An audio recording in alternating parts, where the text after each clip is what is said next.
Yo aprendí a trabajar con los muertos en Mazatlán, 2019, en un crematorio pequeño metido al fondo de una funeraria frente al canal. Embalsamar fue mi oficio primero, manos quietas, paciencia, respeto y un olor que ya no se va, aunque me bañe con cloro. Cuando me pasaron a la zona de hornos, creí que sería más fácil. Uno piensa que el fuego borra lo que pesa en la conciencia. No borra nada. Solo lo fija. Teníamos 3 retortas activas y una clausurada, el horno 4. Nadie lo tocaba. La chapa estaba pintada con un número grueso, rojo apagado. En el libro de servicio aparecía tachado, con una nota seca, fuera de operación hasta nuevo dictamen. Nunca hubo dictamen. Decían que el refractario estaba fisurado, que la campana se llevaba humo al salón. Decían otras cosas. Que un caso sin identificar se quedó pegado al ladrillo, que el ventilador secundario falló y lo que debió ser calor parejo se volvió una lengua negra que dejó marcas como dedos. Nadie lo escribió. Pero todos lo repetían. Ese 14 de agosto entró Ángel, nuevo ayudante. 21 años, flaco, la urgencia de aprender para no pensar. Le enseñé a purgar líneas, a checar presiones del gas LP, a encender piloto y calibrar el opacímetro. Le dejé claro lo único que no debía hacerse, tocar el panel del 4. Esa llave no, ese botón no, le dije. Él asintió sin mirarme. Parecía distraído por el zumbido de los extractores, como si adentro escuchara otra cosa. La tarde corrió con normalidad. Un traslado del CEMEFO, 2 servicios privados, uno programado para la madrugada por petición de la familia. Lloviznaba, el olor a sal y drenaje entraba por la rejilla. A medianoche quedamos solos Ángel y yo. Preparé el crisol, medí la carga de cenizas del día para enfriar, firmé el registro de temperaturas. En la sala, los familiares rezaban en voz baja. Se oían los golpes del agua contra la lámina del techo y, de fondo, el pitido intermitente del detector de gases que ya necesitaba cambio de pila. Faltaba 1 hora para iniciar el servicio. Aproveché para limpiar la bandeja del 2. Ángel rondaba sin oficio, viendo el tablero, cruzando miradas con la puerta del 4 como si lo llamara. Le pedí que fuera por costales. Tardó. Cuando regresó, traía la vista rara, como si hubiera llorado sin lágrimas. Dejó los costales, se acercó al panel y apoyó la mano en la mica, justo encima del número 4. Le dije el nombre, fuerte. No me oyó. Hice ademán de jalarlo y en ese segundo sonó el primer beep agudo de alarma. Vi el panel encenderse en cascada. El 4 pasó de rojo muerto a verde parpadeante. Lo imposible, piloto activo, ventilador primario en marcha, presión en línea subiendo sola.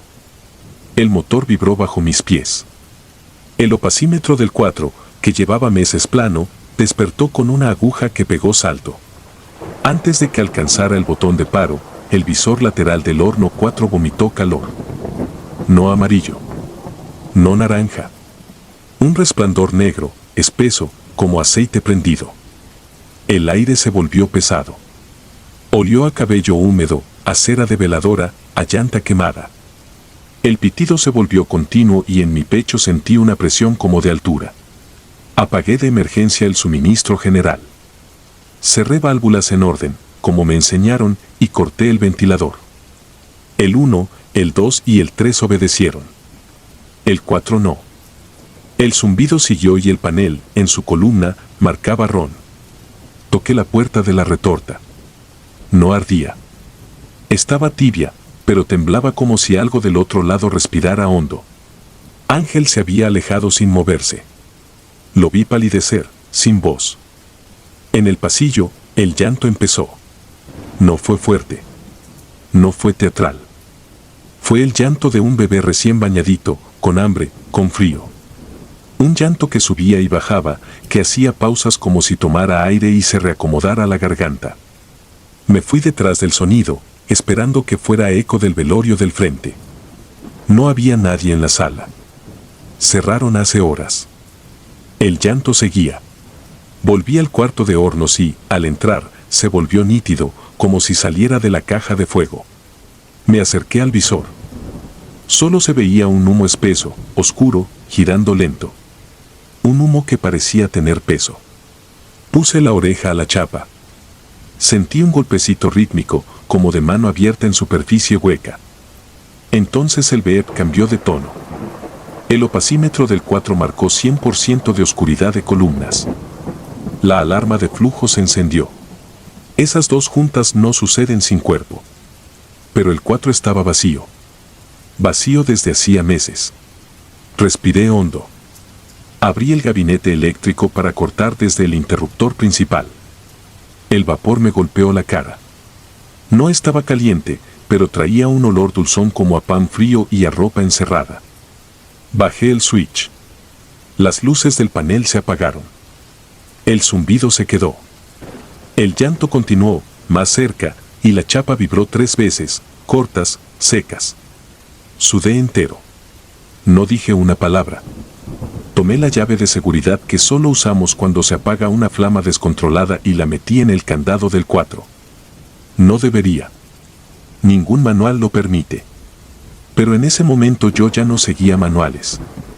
Si había gas libre podía matar a ambos, si había vacío iba a succionar hollín. De cualquier forma, el llanto no paraba. Abrí un grado. La presión empujó hacia adentro, no hacia afuera. El humo quiso entrar, no salir. Cerré. Ángel, desde la puerta, murmuró algo. Apenas lo escuché. No repitió. Lo vi con el cuerpo colgándole del marco, sin decidir si correr o rezar. Le hice una seña para que se quedara quieto. Tomé el celular y grabé. Necesitaba recordar que no lo estaba inventando. El audio existe. Lo he oído 1000 veces. Se escucha el llanto, mis pasos, el BEP largo y al final algo que no supe o no quise entender, un balbuceo corto que no llega a ser palabra, pero tiene la cadencia exacta de una que aprendí en una sala de velación llena de flores baratas. Mamá. Solo que dicho hacia adentro de una caja, con la boca llena de humo. Volví al tablero y forcé el paro general con el botón de hongo, y luego corté el gas desde la calle, cerrando la llave en la pared húmeda. El zumbido aflojó por fin. La alarma se cayó en seco. El opacímetro descendió. El llanto quedó como eco prolongado y se fue desgranando en respiraciones cada vez más largas, hasta que solo quedó el goteo de la lluvia. Cuando por fin abrimos el 4, horas después, con el administrador presente y 2 policías aburridos, la retorta estaba fría. El ladrillo refractario, oscuro. No había restos, ni ceniza fresca, ni costra de grasa. Solo un círculo de hollín al centro, más negro que el resto, con 2 manchas pequeñas en extremos opuestos, ovaladas, del tamaño de manos de recién nacido. Los policías se rieron nerviosos y nos hicieron firmar un reporte de falsa alarma por falla en sensor. El administrador me pidió que no lo comentara, que el negocio vivía de la tranquilidad de los vivos. Esa tarde, revisé el libro viejo. Busqué hacia atrás, años. Encontré una hoja con el número de serie del 4 y una anotación escrita en otra letra, apretada, 14 de agosto de 13, NN Infante. Retraso en entrega. Familia insiste en velación. Semefo ordena cremación inmediata. Lo que siguió estaba borrado con corrector. Me quedé mirando la fecha, clavada como un alfiler en la garganta. Exactamente 6 años antes, a la misma hora. No renuncié. ¿A dónde iba a ir? Seguí trabajando. Cambiaron el panel, encintaron el 4 y, al mes, lo tapiaron con tabique. Las otras retortas siguieron encendiendo amarillas, obedientes, sin historias. Pero hay noches, sobre todo cuando llueve guango y el canal huele a metal, en que me despierta un pitido tenue. No viene del teléfono ni de la calle. Viene de un lugar más cercano. Lo escucho primero en los dientes y luego en el pecho. Se parece al BEP que te avisa que el humo está demasiado oscuro. Se parece a un llanto que alguien aprendió a contener para no molestar. A veces, cuando camino por el pasillo del crematorio después de cerrar, siento el aire moverse detrás del tabique. Es una brisa mínima, fría, que pasa por la rendija donde antes hubo una puerta. No lleva olor a gas ni a carbón. Lleva un olor chiquito, limpio, a talco y a leche hervida.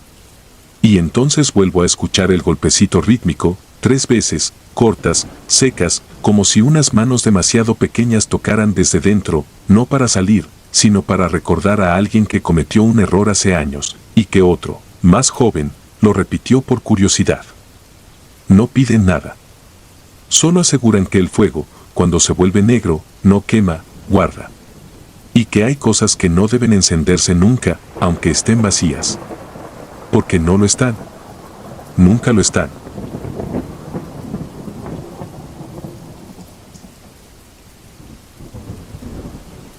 Llama final.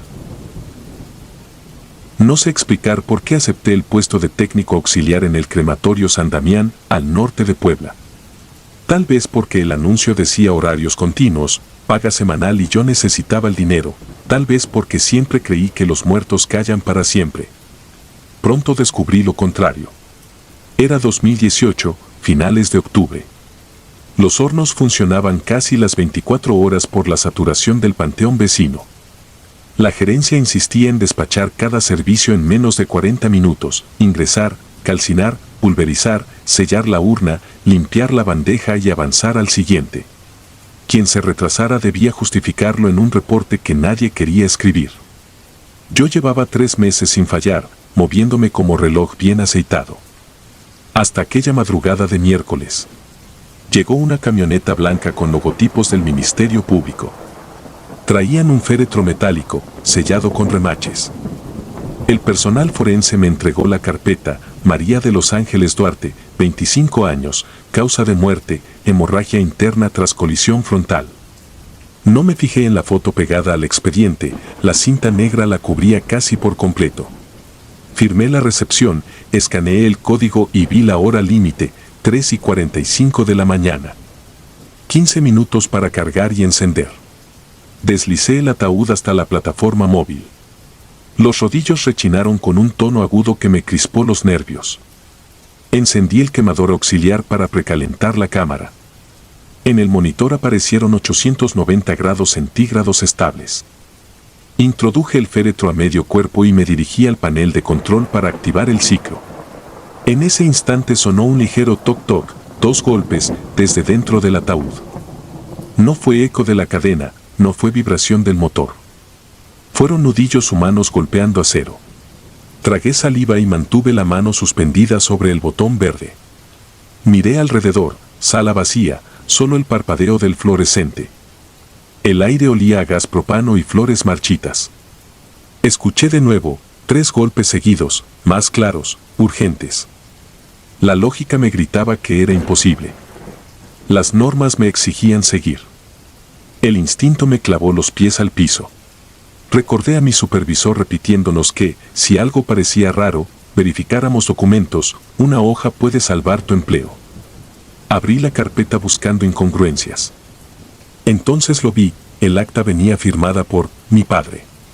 Él había muerto cuando yo tenía 12, sin embargo, su rúbrica estaba allí, idéntica a la de sus viejos recibos de luz, con la arrasgada y aquel gusano que dibujaba al final.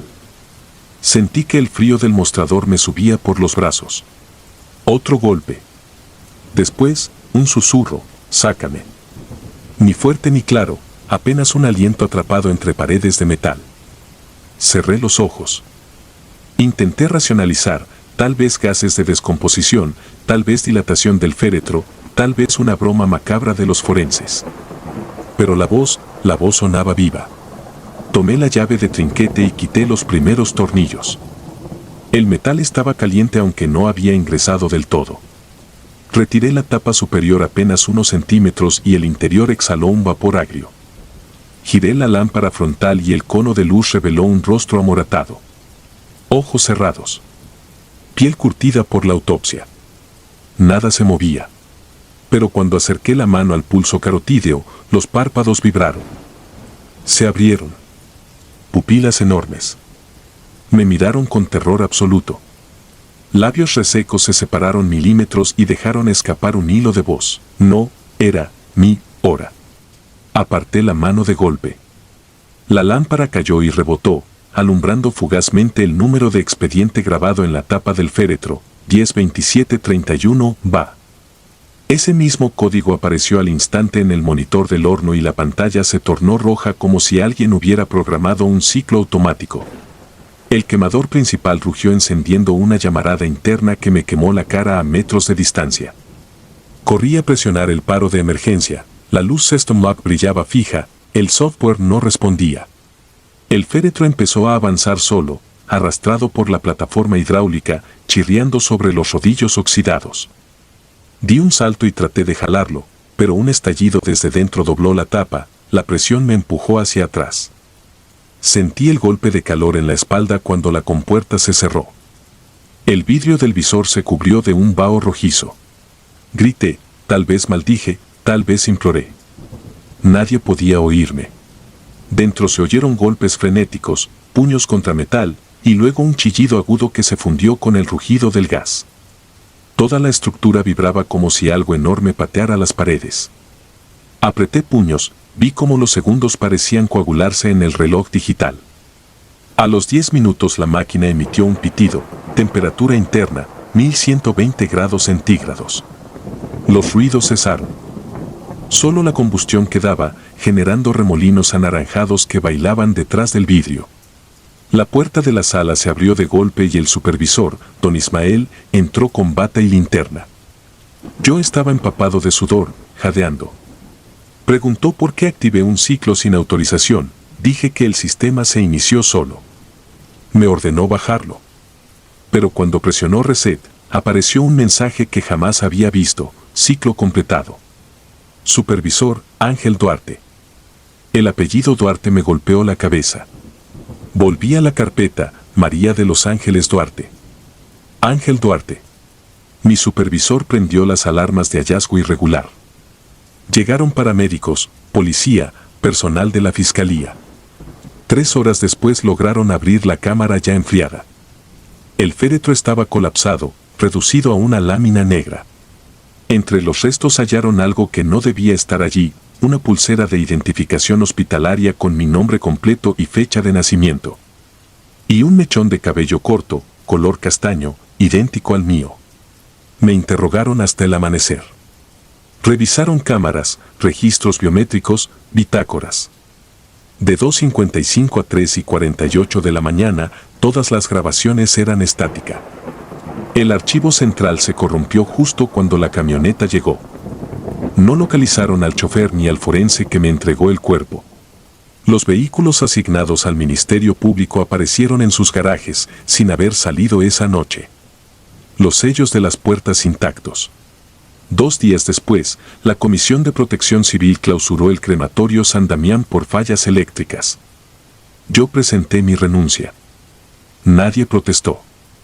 Aún sueño con el golpe metálico y aquella voz. A veces despierto con olor a gas propano en la almohada. Pero lo peor ocurrió hace un mes, cuando intenté donar sangre y la enfermera escaneó mi CUR. El sistema bloqueó la impresión del formulario. En observaciones apareció, en mayúsculas, paciente presuntamente fallecido. Acta de defunción emitida el 31 de octubre de 2018. Me quedé helada. Pedí ver la copia. Al pie del documento aparecía la firma de mi padre. La misma. Imposible de falsificar. La misma que firmó la entrega del cuerpo aquella madrugada. No he regresado a trabajar, vivo de reparaciones esporádicas y de la pensión que era de mi madre. A veces recibo llamadas mudas, siempre a las 3:45.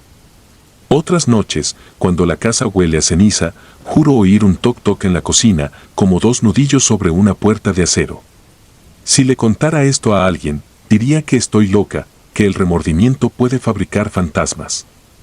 Tal vez sea cierto. Pero cada que un horno funerario enciende castiga más que restos, consume nombres, historias, fechas. A veces, en el estruendo del gas, queda un hueco para lo que aún respira. Si alguna vez firmas la entrega de un cuerpo, verifica 2 veces el nombre. Porque un documento cerrado dentro de un expediente puede dictar tu hora final, aunque tu corazón aún palpite. Yo no sé si estoy viva o solo sueño con brasas. Lo único seguro es que, para el registro oficial, mi llama ya se apagó.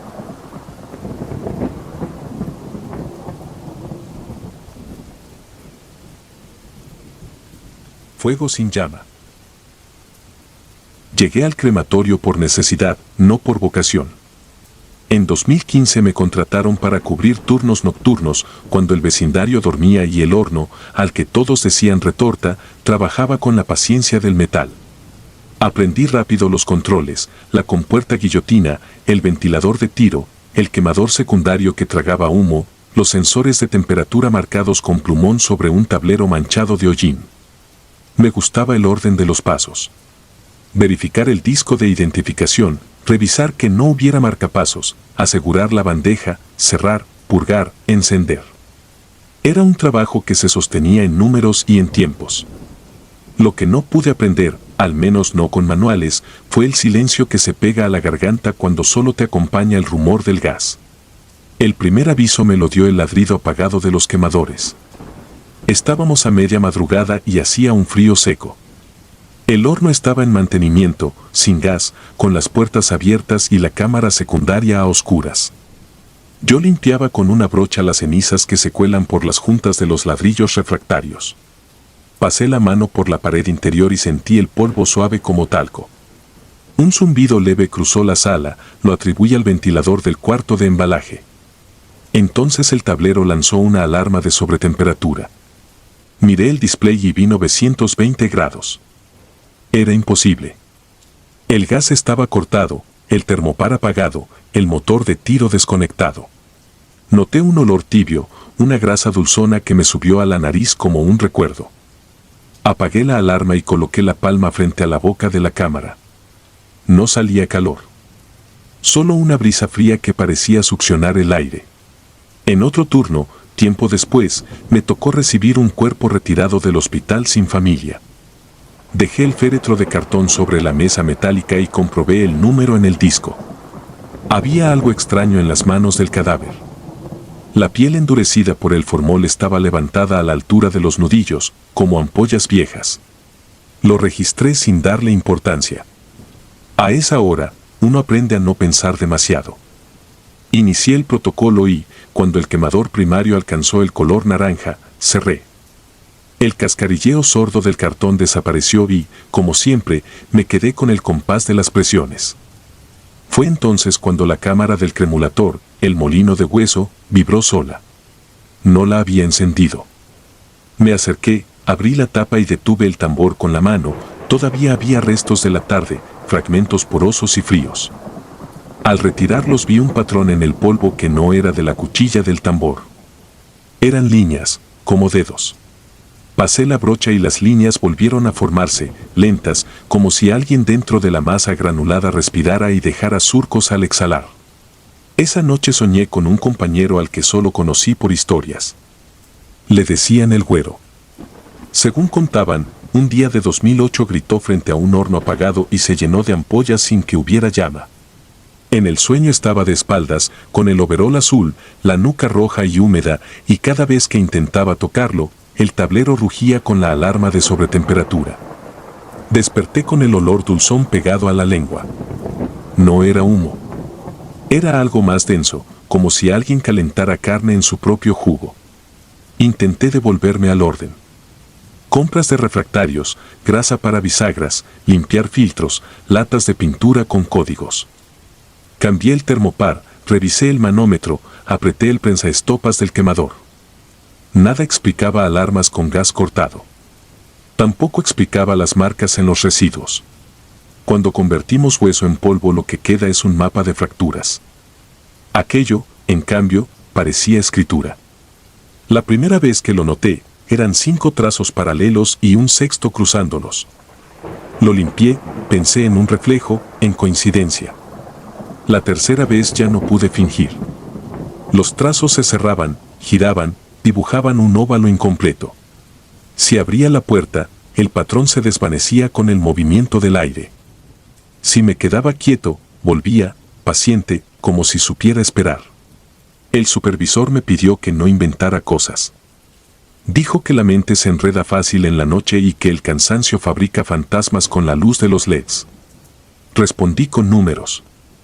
Le mostré los logs del tablero, las alarmas exactas a las 3:17 con gas en 0, la presión estática clavada en 0.0, el ventilador detenido.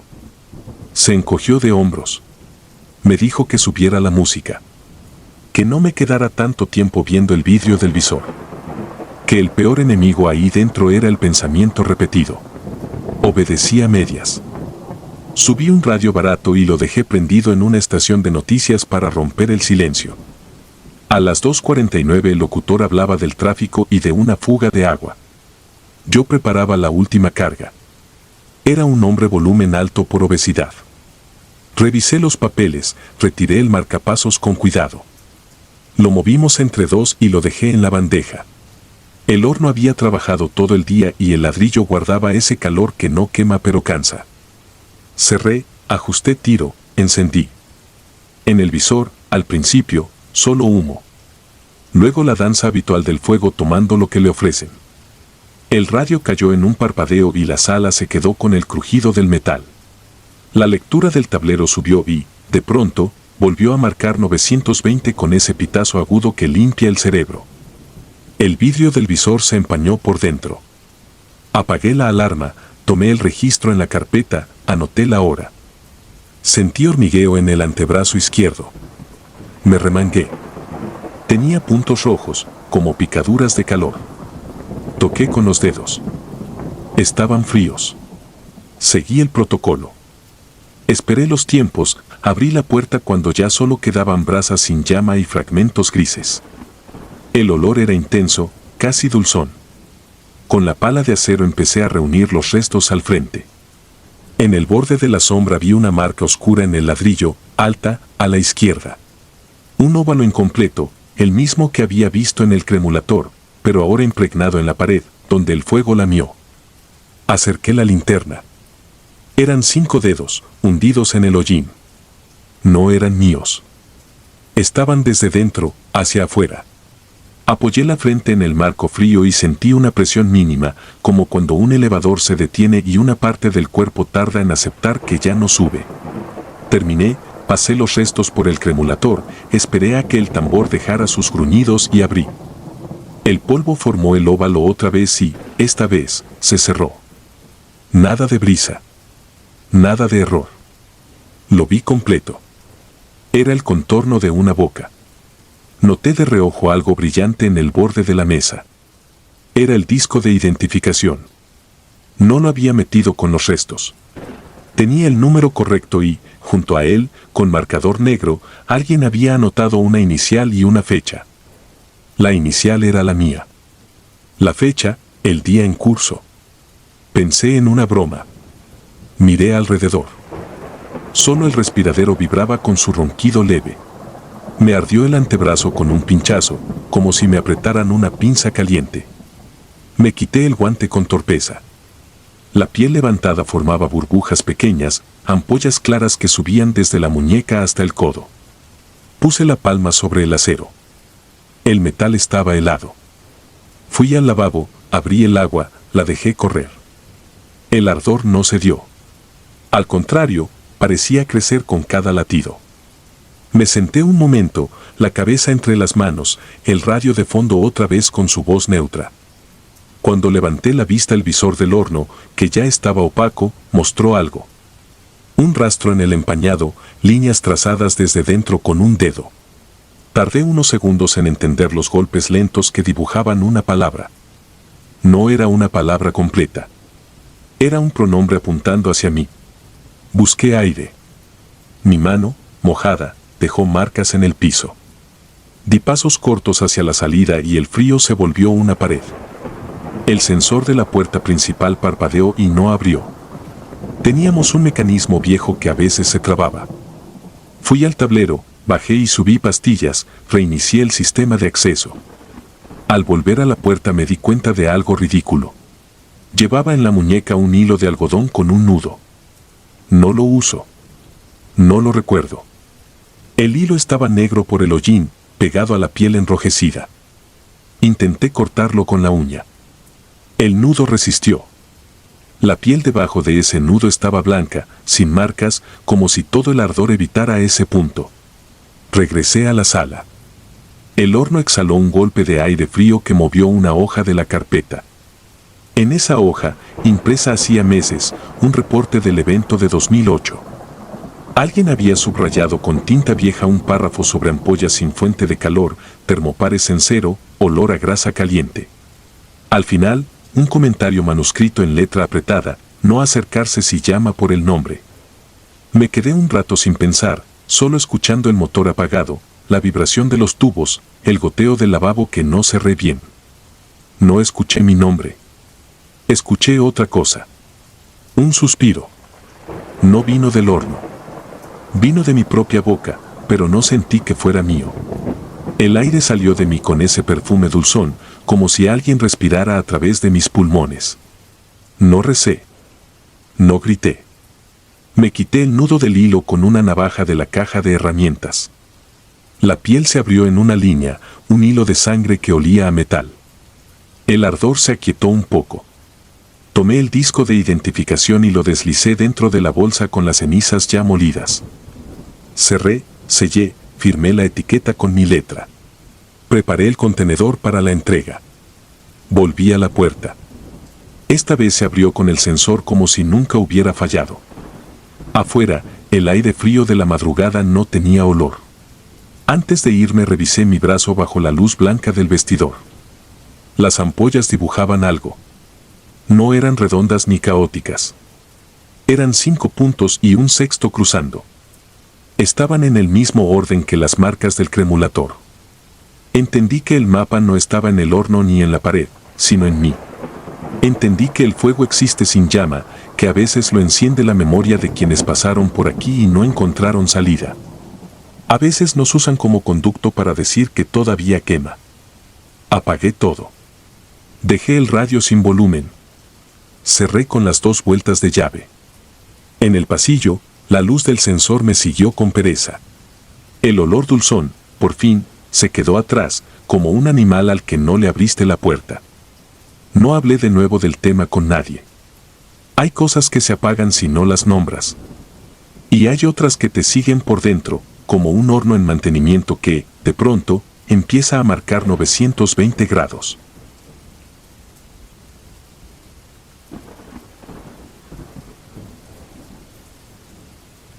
Urna sin nombre.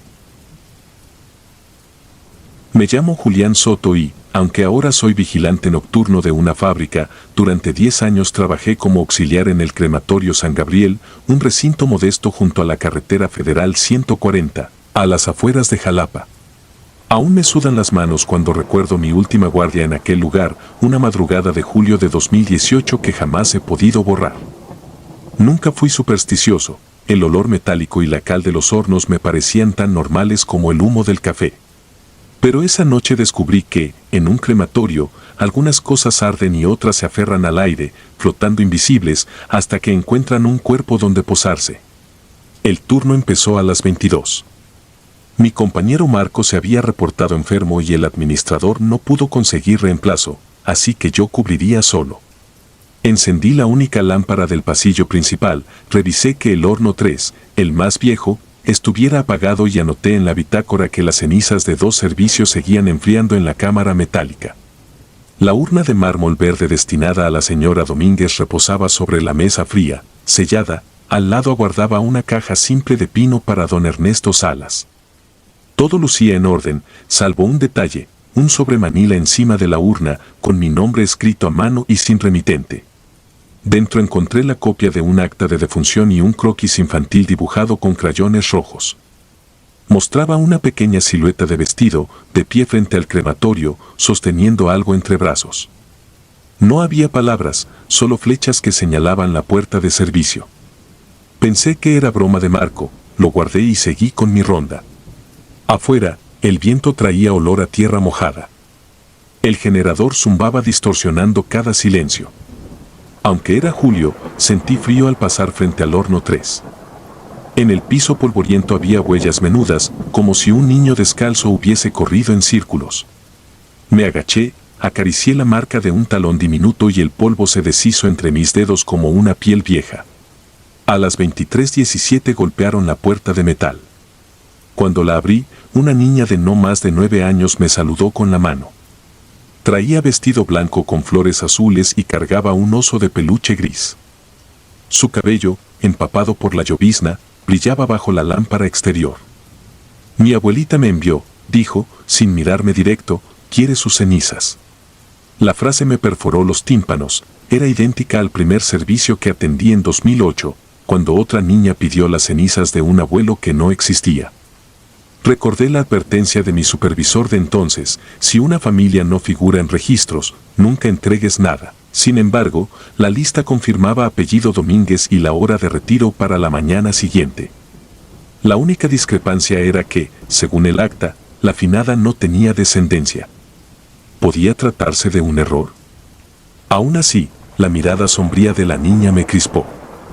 Me limité a decir que volviera al amanecer con un adulto y cerré la puerta. Cuando apreté el cerrojo, escuché detrás un sollozo sordo, como brasa que chisporrotea. No tenía sentido, pero olía a cabello chamuscado.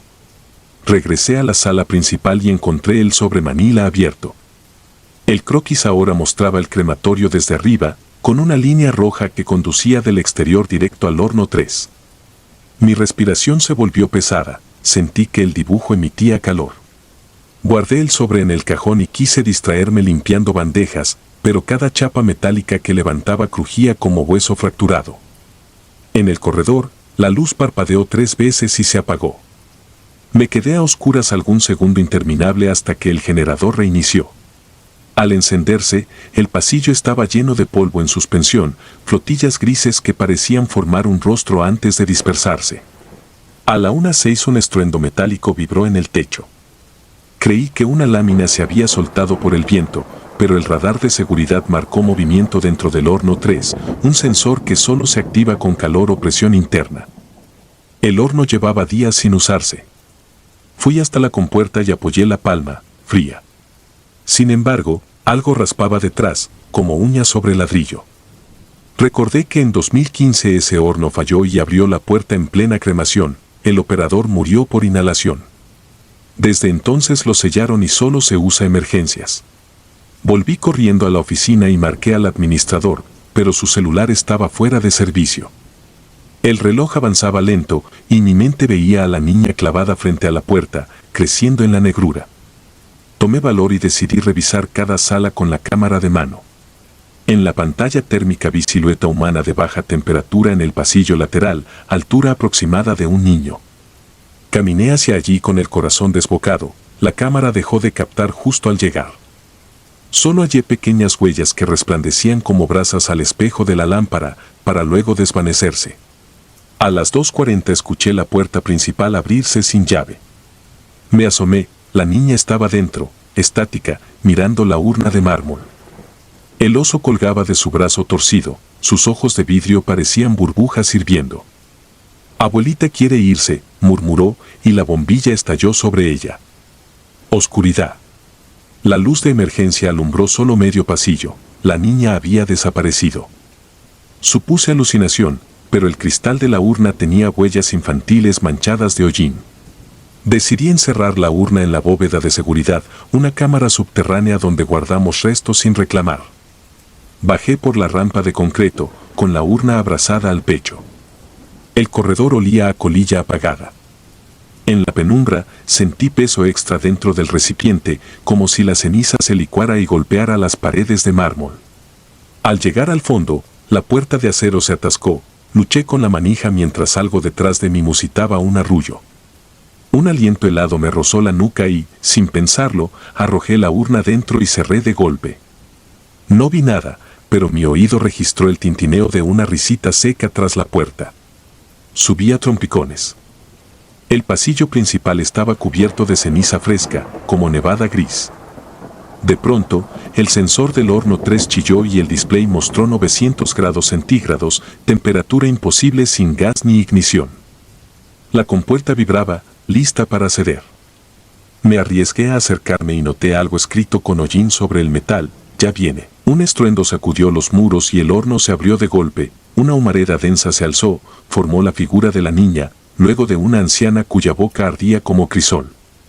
Ambas fusionadas en una masa volátil chillaron con voz de quemazón, dame lo que es mío. Corrí hacia la salida de emergencia, La luz se extinguió detrás como telón cayendo.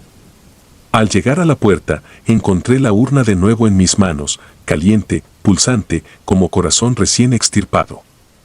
El mármol se resquebrajó y un polvo oscuro comenzó a escapar, dibujando la silueta de la niña en el aire.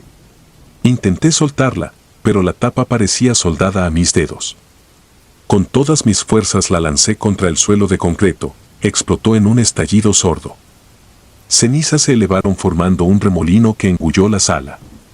La presión del aire cambió, un zumbido me perforó los oídos y luego, silencio absoluto. Desperté al amanecer, tirado junto a la puerta, con el uniforme empapado de sudor y las manos negras. Las urnas seguían sobre la mesa, intactas. No había ceniza en el suelo ni huellas diminutas. Pensé que todo fue un desvarío, hasta que vi el sobremanila quemado a la mitad y, entre las cenizas, un botón de vestido infantil derretido como cera. El archivo de cámaras mostraba interferencia desde las 23:17 hasta las 3:03. Nadie entró ni salió según los registros, pero en un fotograma difuso, justo a las 2:41, se distingue la mano pequeña de una niña tocando la tapa de la urna. Renuncié ese mismo día. Creí que la pesadilla terminaría, pero cada julio, a la misma hora de la madrugada, encuentro un sobre anónimo bajo mi puerta. Contiene un dibujo nuevo, siempre de la misma niña. El último muestra un edificio que no reconozco, una flecha roja señala un nicho vacío y, al pie, la fecha de mi propio fallecimiento escrita con ceniza. Ahora trabajo de noche porque ya no puedo dormir. Escucho pasos menudos en cada pasillo que vigilo, cada clic del ventilador me huele a hueso al rojo vivo, y cuando cierro los ojos siento la urna latiendo otra vez entre mis manos, pidiéndome que cumpla una entrega que jamás debí aceptar. Sé que algún día el croquis marcará justo la puerta de mi casa, y entonces no tendré donde esconder las cenizas que llevo dentro.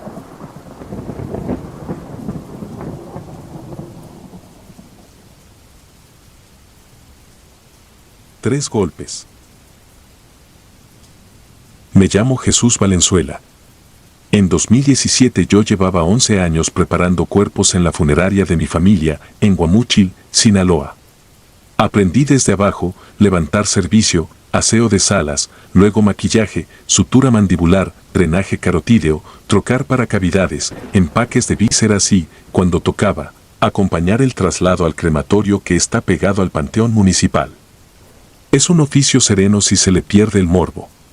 La muerte tiene sus reglas y, cuando uno las respeta, rara vez se sale de guión. Rara vez. Aquella noche empezó normal, con el olor a desinfectante y laca de cabello mezclado con café recalentado. El servicio era de un hombre de 62 años, herrero, muerte por insuficiencia cardíaca. Autopsia clínica simple, sin judicialización. Lo recibimos en bolsa negra, con etiqueta y número de expediente. La viuda firmó autorización de embalsamamiento y, al terminar el velorio, pidió la cremación inmediata. También pidió, con una tranquilidad que me soltó un frío leve, que quemáramos el féretro. Sabía que eso encarecía. Dijo que era lo correcto. No cuestioné nada. En este trabajo uno aprende a no abrir preguntas que no necesita. Hice el arreglo como manda el procedimiento. Punción en arteria carótida derecha, retorno venoso por yugular, solución de formaldehído, metanol, colorante tenue para tono saludable, alrededor de 8 litros por la contextura. Al terminar, sutura mandibular discreta para que no venciera la gravedad, algodón suave en fosas nasales, crema en labios, peinado hacia atrás. Los órganos, en paquete aparte, tratados con fluido de cavidades y bolsa de seguridad. Lo acomodé con manos entrelazadas, rosario de su esposa y la ropa que ella trajo. Lo velaron 4 horas con poca gente, sin música, puro murmuro. Cuando se retiraron, la señora pidió quedarse sola 5 minutos. Le dimos privacidad.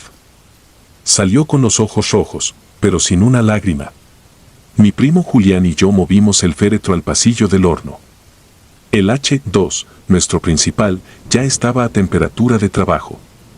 Primario y posquemador encendidos, tiro ajustado, presión negativa estable. Metimos la urna colectora en su sitio y verificamos que el piso refractario estuviera limpio. No había nada fuera de lugar. Solo el silencio pesado de siempre, cortado por los clics del termostato. Entonces escuché los golpes. 3. Huecos. Como nudillos contra madera, desde adentro. No hice drama. El crujir de un ataúd al acomodarse, una burbuja de gas atrapada que revienta, la madera dilatándose con el calor del pasillo. Le dije a Julián que esperara. Abrimos la tapa del féretro. El cuerpo estaba como lo había dejado.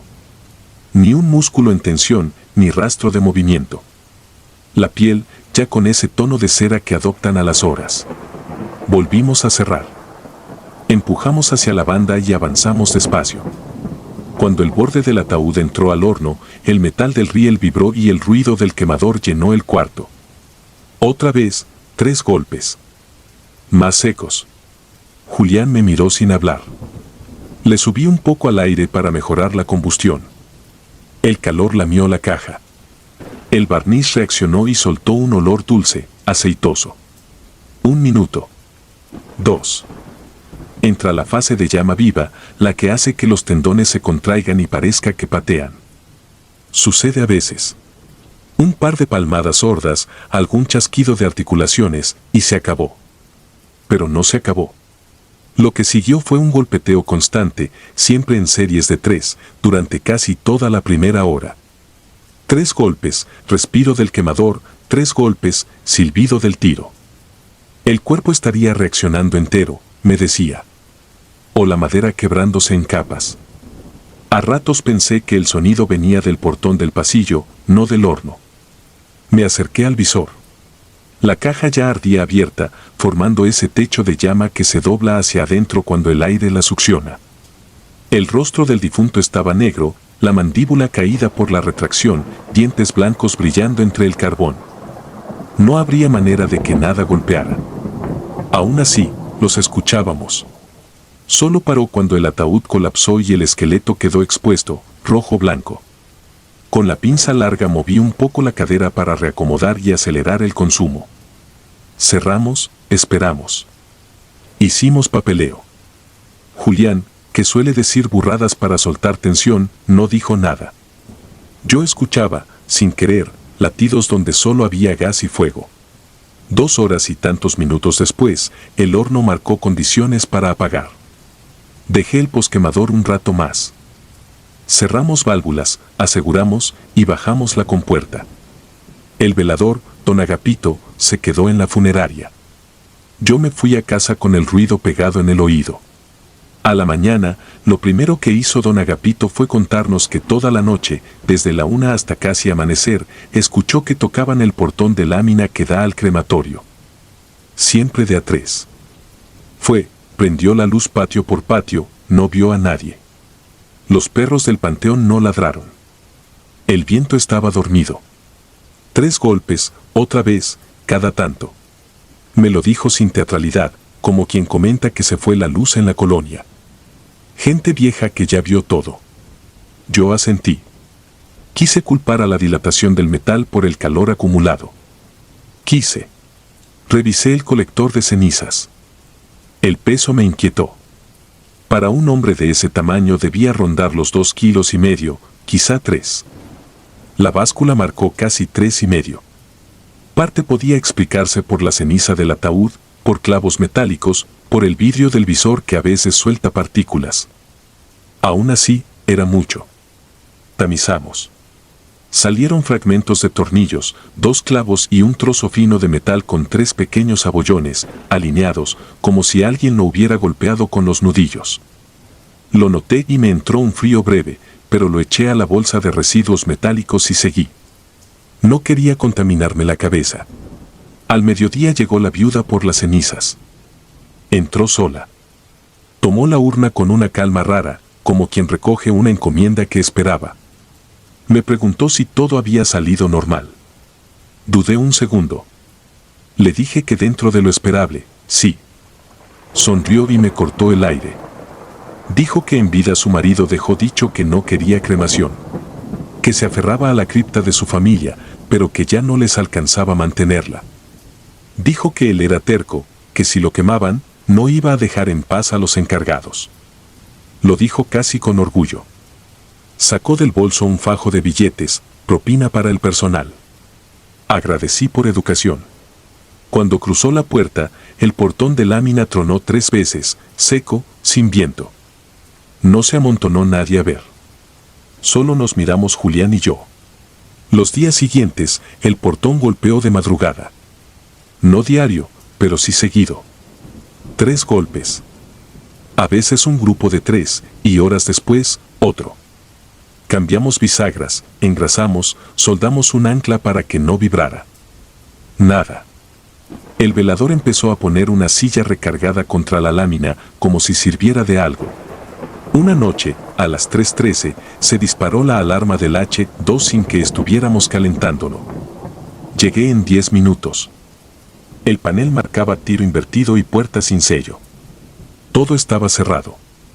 Olía a gas quemado y a algo más, un aroma agrio, dulce, como la primera ola de una cremación. Abrí el visor, el interior estaba negro, húmedo, como si el horno hubiera respirado. A la semana, trajeron otro servicio peculiar, un joven motociclista. Su madre pidió cremación con ataúd. Otra vez escuché 3 golpes antes de entrar. Me obligué a pensar en el peso del miedo. Detuve la banda, abrí, revisé, nada. Quemamos sin incidentes. No pasó nada esa noche. Lo atribuí a una coincidencia maldita. Quise creer. Un mes después, durante la limpieza profunda, me tocó levantar el piso de rejilla del crematorio para aspirar las cámaras inferiores. En el rincón, casi pegado a la compuerta, hallé 3 pequeñas marcas en el refractario, redondas, frescas, como si alguien hubiera tocado con insistencia cuando aún estaba blando. No tiene sentido. Eso se cura al horno, se vuelve piedra. Nadie puede dejar huellas con el horno en frío. Llamé a Julián. Las vio. No dijo broma.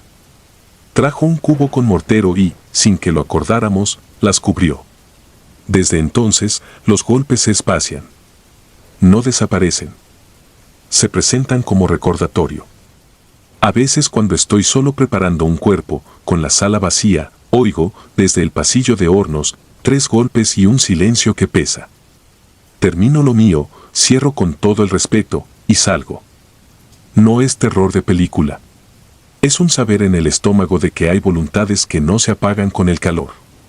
No sé qué significan las abolladuras en el metal, ni el peso de aquella urna, ni el olor que me visita sin horno encendido. No sé si esa señora, al contármelo de su esposo, buscaba advertirme o presumir que le cumplió su capricho, aunque fuese a medias. Lo que sé es que en este oficio juramos tratar a los muertos con dignidad y silencio. Ellos, a veces, responden. Cuando limpio el visor y veo mi cara reflejada sobre el ladrillo, me acuerdo de esa mandíbula negra, los dientes brillando como si sonrieran. Me digo que es solo contracción, gas, física. Me repito que los 3 golpes son dilatación de lámina, que el peso extra es clavo y barniz. Me lo digo para dormir. Y, cuando el sueño tarda, cuento en la oscuridad, 1, 2, 3. Y espero que nadie responda del otro lado.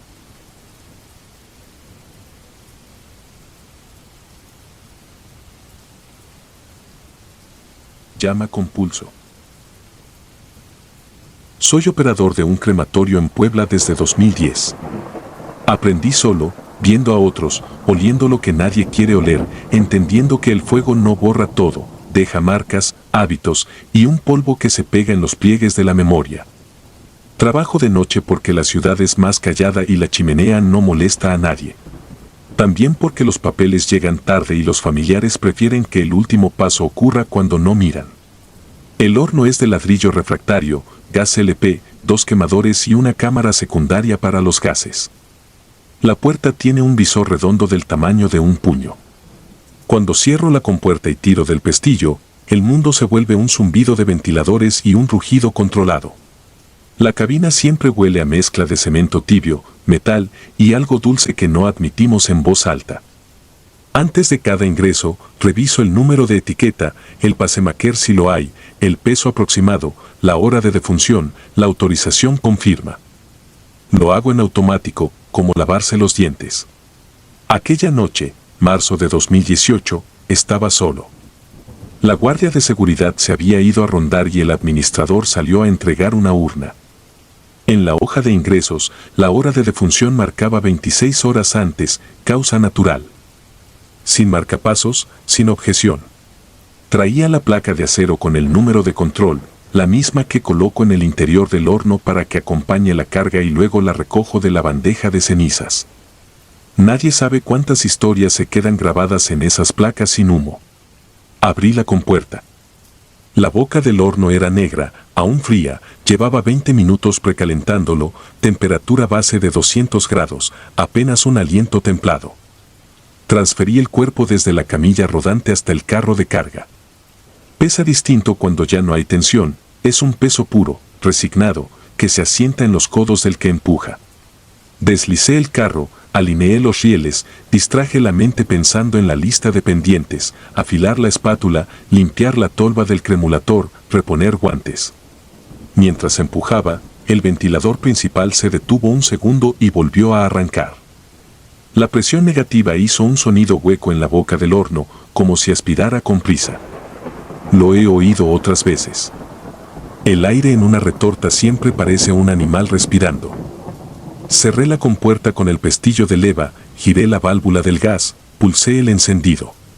El quemador descendente respondió con una llamarada que vi por el visor, naranja primero, luego blanca.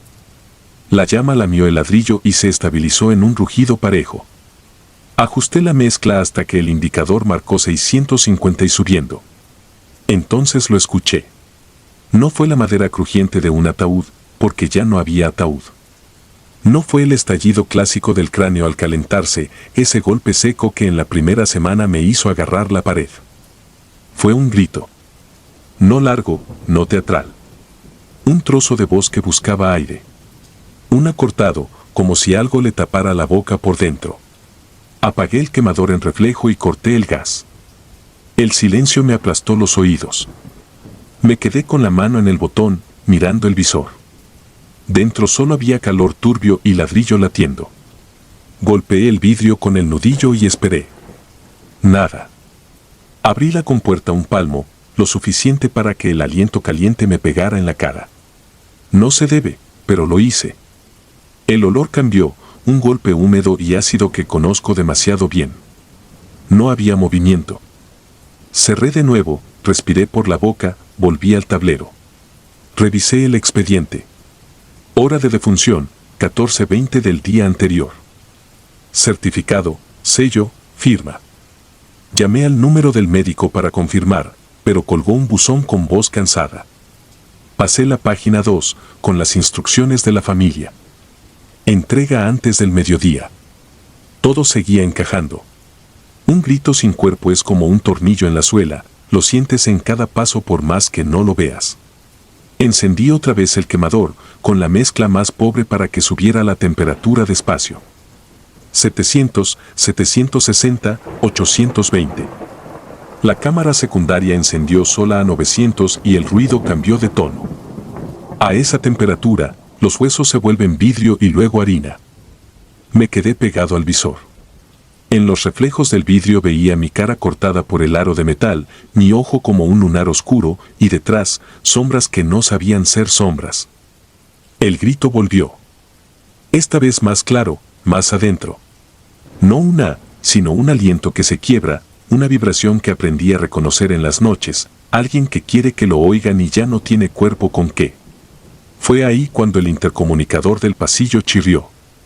El sistema a veces suelta chasquidos por la interferencia del motor del ventilador secundario. Aquella vez no fue un chasquido.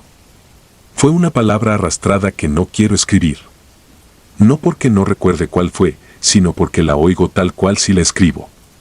En la cabina, el aire olía ahora a metal limpio, como cuando se corta un clavo con una cizalla. El ruido del horno me parecía distante, como si viniera de otro edificio.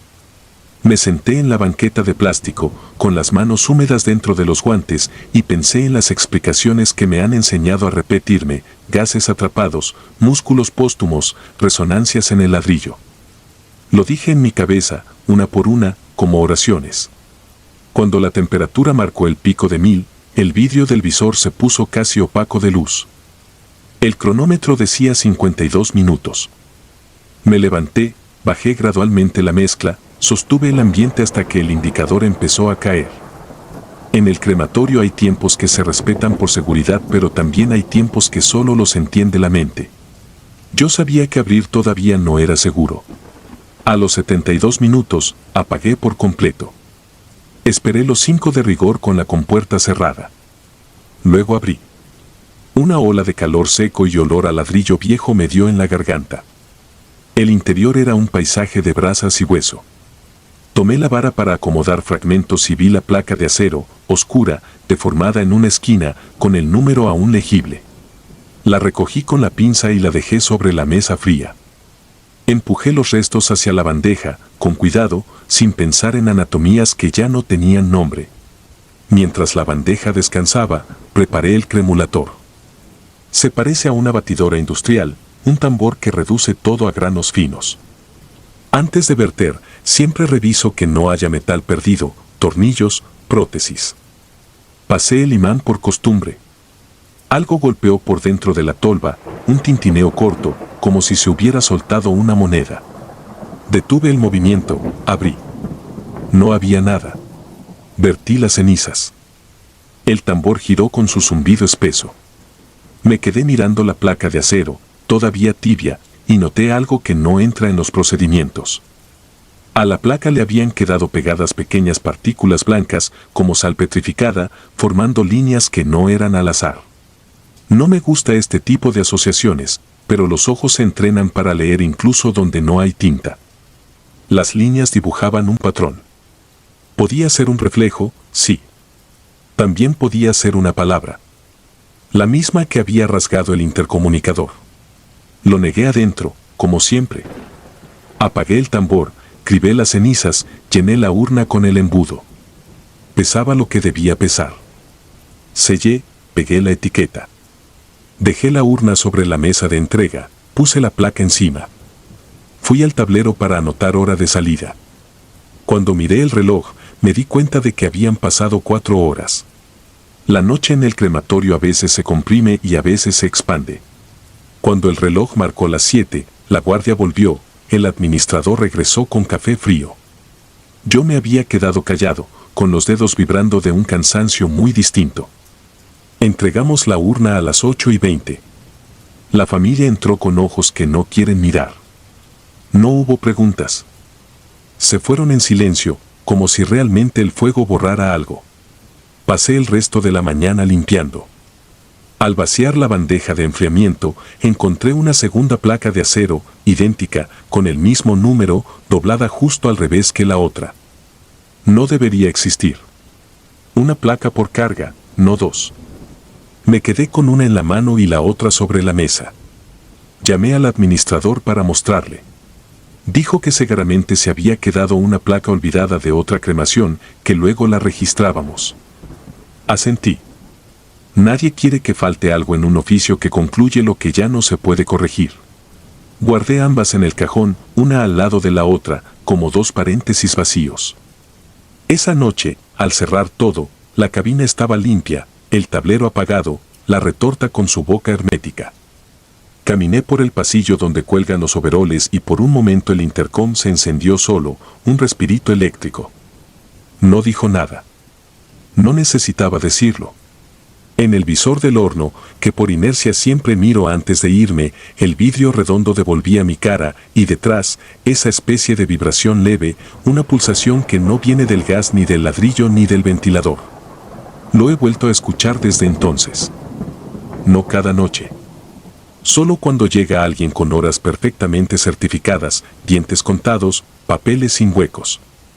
Un fragmento de voz donde solo debería haber calor. Me sé las explicaciones y me sé sus límites.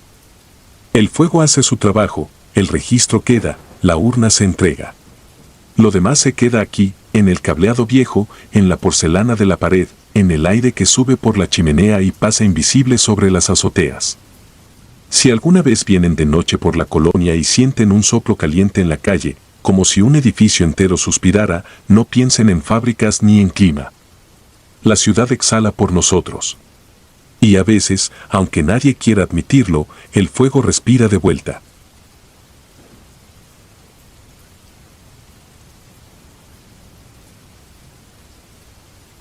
Humo pegado. No doy mi nombre porque todavía trabajo ahí. No es grande, es un crematorio de barrio a la salida de Mazatlán, junto a una avenida donde los camiones frenan con un quejido que se parece al último aire de un enfermo. Entré en 2019 por necesidad. Aprendí lo básico en una semana: revisar el refractario, purgar la línea de gas, encender el ventilador de tiro, esperar a que el pirómetro marque, colocar la bandeja, vigilar la presión y la llama. Todo con un orden que se vuelve oración cuando estás solo con el calor. La noche que me quebró no fue la primera ni la última, pero fue la que dejó algo pegado. Nos llamaron tarde. El certificado venía correcto, sin marcapasos ni advertencias. El nombre no lo digo. En observaciones, la funeraria escribió: requiere manejo discreto con pertenencias del difunto. Nada raro. A veces llega gente con rosarios o cartas que la familia quiere que se vayan con ellos. Ese día llegó una caja de madera blanda. Dentro, el cuerpo estaba envuelto y atado con un lazo rojo en los tobillos y las muñecas. Yo pensé en una costumbre, un simbolismo cualquiera. Tomé la tarjeta de identificación, la metí en el clip que sujetamos a la bandeja y avancé. El horno estaba en 760 grados. Abrí la puerta. La boca del retorta resopló como animal al que le muestran el metal. Deslicé la bandeja, cerré. La presión cayó, el extractor se llevó el primer vapor blanco que siempre sube como niebla y deja un olor dulce y metálico que, con los años, aprendes a separar del resto de los olores. Programé la rampa. Llama estable, azul. Hice mi ronda. A los 10 minutos, regresé para el control visual. Fue entonces cuando lo noté. No el olor normal. Era más denso, con un filo a resina quemada, como si hubieran echado aceite viejo al fuego. Me ardieron las encías. Di 2 pasos atrás. El extractor trabajaba bien, el tiro era bueno, el pirómetro no marcaba pico. Cerré más el gas para suavizar la curva. A los 20 minutos, el olor ya estaba en la sala y los filtros apenas lo mordían. Limpié con amoníaco el piso por rutina mientras esperaba. El amoníaco se rindió. El olor se quedó. Apagué según protocolo, dejé que bajara. La bandeja salió. Hice la reducción con la pala, lenta, para que los fragmentos grandes se desprendieran. No me tembló la mano hasta que vi el lazo. No era cuerda, era algo trenzado con fibras oscuras y otras claras, como pelo. No era una sola trenza, eran 3 y estaban cosidas a un paquete pequeño, carbonizado, que no alcanzó a romperse. Se supone que todo debe reducirse a fragmento óseo. Eso no. Era compacto. Lo aparté.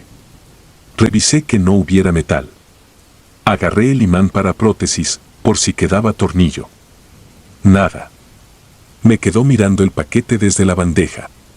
No hay miradas en cosas quemadas, pero así lo sentí. Lo aventé a la tolva del cremulator.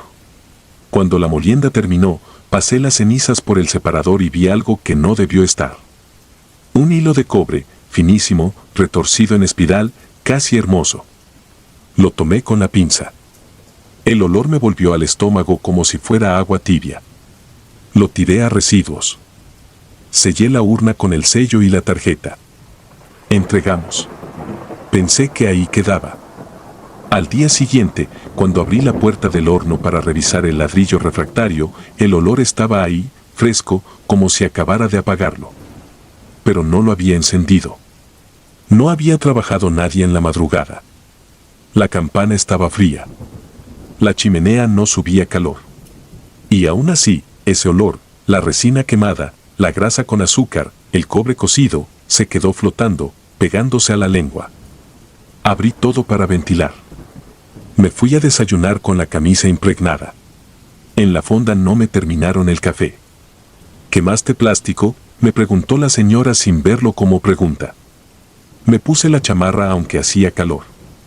Me lavé las manos con jabón de polvo, limón, vinagre. Nada. Me seguía a la nariz como si hubiera metido la cabeza en el horno.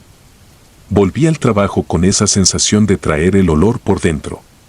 Esa semana el horno empezó a hacer cosas pequeñas que uno atribuye al desgaste. El ventilador arrancaba con un tic antes de que yo tocara el botón. El pirómetro marcaba 2 grados más y después regresaba. En un encendido, la llama se fue a un azul verdoso un segundo. Tomé nota en la bitácora. Nadie me firmó ese detalle. Variación normal, me dijeron. Seguí. Volví a recordar el paquete. No debía ser nada más que fibra quemada y cobre. Pero me pesaba en la cabeza como un objeto mal tirado. Abrí el cremulator ya limpio, saqué la bandeja del fondo y revisé cada esquina con la linterna. Encontré polvo fino, gris claro, normal, y en el borde, un residuo negro, pegado, con brillo, como barniz. Rasqué con el destornillador. No se dejó. Puse desengrasante. Se desprendió en una lámina delgada, casi transparente. La tomé con cuidado. Volvió el olor, como si la hubieran calentado. La tiré a residuos peligrosos. Lavé. Me ardían las manos. Por las noches comencé a soñarlo. No el hombre. El olor. En el sueño, yo abría el horno y en lugar de fuego salía ese aire tibio con resina y azúcar y cobre. Despertaba con la boca salivando como si hubiera masticado algo rancio. No le conté a nadie. En este oficio, lo que no dices pesa menos. Un domingo que nos quedamos de guardia por si llegaba un servicio, se fue la luz un instante. Todo quedó en silencio. El horno apagado, el extractor quieto, la sala en penumbra con el brillo de la calle. En el silencio se percibe mejor el tamaño de un lugar. Me quedé parado frente a la boca cerrada del horno, sintiendo un calor que no debía existir. Puse la mano sobre la compuerta. Estaba tibia. Comprobé el interruptor general. Apagado. Me acerqué al oído y escuché algo que no debería estar en el acero, un sonido húmedo, como cuando uno sopla con la boca entornada. Me separé de golpe. El olor me alcanzó a medio paso. Hice una prueba que no está en manual. Puse un vaso con agua sobre la compuerta para ver si vibraba por dentro. El agua se onduló. No era vibración de motor. Eran pulsos cortos, irregulares, como respiraciones. Me quedé quieto hasta que paró. Abrí, con la llave, la puerta. Adentro estaba oscuro, frío a la vista. Pasé la linterna. Sobre el ladrillo, a la altura donde había quedado la cabeza del cuerpo, vi una mancha como de sombra. No era hollín. Era dibujo. Tenía forma de círculo con líneas dentro, como cuando el fuego salpica y deja patrones. Me arrodillé. El olor me vació el pecho. Cerré y me fui al patio a respirar metal noche un buen rato. Llamé al técnico al día siguiente. Vino con su maletín y sus maneras de siempre. Revisó el refractario, cambió un empaque, ajustó el tiro. Le dije del olor. Me dijo que es normal que el ladrillo absorba aceites y que lo suelta con humedad. Asentí. No le dije del vaso, ni del dibujo. Al irse, me dejó una recomendación, encender a vacío para quemar residuos. Lo hice. El olor creció como si lo hubiera alimentado. Lo llevé a casa. No yo. Él a mí. La ropa en el tendedero olía aunque la hubiera lavado 2 veces. Mi cuarto olía cuando cerraba la puerta. Una madrugada me despertó el humo sin humo. Me senté en la cama con esa tibieza de horno debajo de la lengua. Fui al baño, abrí la llave de agua fría, metí la cara. Salí goteando. El olor me esperaba junto a la cama, quieto. No se movía. Yo sí. En el trabajo, empecé a cerrar con más cuidado, como si el orden exacto fuera un conjuro. Acomodé las palas con las hojas hacia el mismo lado, alineé las tarjetas, apagué en secuencia. Me quedaba más tiempo del necesario limpiando, como si pudiera fregar el aire. Encontré, días después, algo que no vi la primera vez, en el fondo de la tolva del cremulator, una bolita gris, compacta, que no se dio al primer golpe. La tomé. Era una mezcla de ceniza y algo cristalizado. Dentro había un diente pequeño, de leche, atrapado. Un diente blanco, perfecto. No pertenecía al hombre. No debe llegar eso, pero llega. No sé cómo. Apreté tanto que me enterré la pieza en la palma y me hice sangre. Tiré todo. Lavé. El olor se hizo dulce de golpe, como si hubiera aprobado algo. A veces creo que no fue el hombre. Fue el lazo. O lo que apretaba. Algo que no quería soltar sus ingredientes. Aquí todo suelta con fuego. Ese no. Quedó algo en los ladrillos, en las venas del cemento, en la curva de la chimenea. O quedó en mí. Porque hay días en que el horno está apagado, las llaves cerradas, la noche en calma, y yo entro solo, apoyo la frente en la compuerta fría y lo huelo como si un pecho tibio me exhalara encima. No hay voces. No hay sombras. Solo el aire con sabor a resina y azúcar y cobre que se mete por la nariz y se queda. He probado café, cloro, gasolina, eucalipto, perfumes baratos y caros. He cambiado de jabón, de zapatos, de ruta a casa. He regalado camisas. He dormido en otra cama. No se va.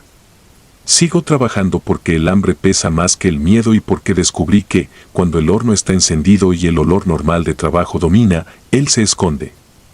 Solo aparece en el apagado, en el intervalo, en el instante exacto en que la llama suelta su lugar y el ladrillo respira por cuenta propia. Ahí regresa. No me molesta. Me acompaña. A veces me imagino que si dejara de ir, me esperaría en otro sitio. En el camión. En la fonda. En mi cuarto.